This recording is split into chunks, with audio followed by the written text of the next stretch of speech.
Aklımda ağarmanım ne болып жүр саған жаным. Барлықтарыңызға сәлем достар, қалдарыңыз қалай? Сіздермен бірге Дастан Домбыра YouTube каналы. Жалпы достар, біз өзіміздің рубрикамызды жалғастыратын боламыз. Рубрикамыздың атауы Дастан Домбыра YouTube каналымен бірге домбыраны жеңіл әрі оңай сандық нотамен үйреніңіз. Бүгін бізде 3-ші күн, яғни теория мен практиканың ұштасқан күні.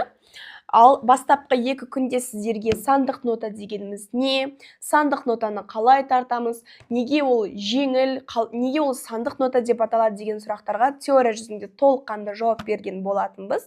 Ал бүгін біз сіздерге практика жүзінде оны дәлелдейтін боламыз, яғни домбырамен тартып көрсететін боламын. Достар, жалпы сіздерге тағы да бір қызықты ақпарат. Мен өзім домбыраны мүлдем тартып көрмегенмін және домбыра тартуды білмеймін. Өмірімнің осы күніне дейін домбыраны қолыма ұстап тартпағанмын. Алайда маған да домбыра қызық болды және де маған домбыраны тез әрі оңай үйренетін әдіс керек болды. Сол себепті мен де сіздер сияқты сандық нота арқылы домбыра тартуды, әуен, күй тартуды үйреніп жүрмін. Мен осы жерге біз бастап 2-ші күнде естеріңізде болса, неге деген әуенді теория жүзінде көрсеткен болатынбыз. Ал бүгін сол неге деген әуенді домбырамен тартып көрсететін боламын.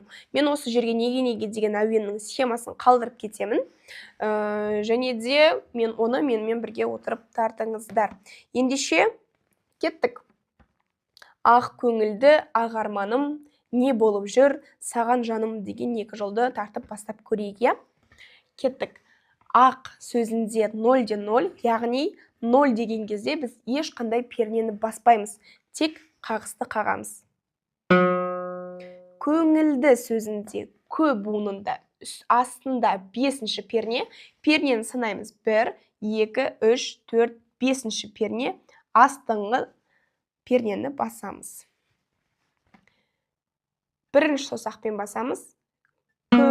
Ңіл буынында 7-ші перне 2-ші саусақпен басамыз. Ңіл. Д буынында 8-ші перне 3-ші саусақпен басамыз. Д. Енді ақ көңілдіні бірге тартып көрейік.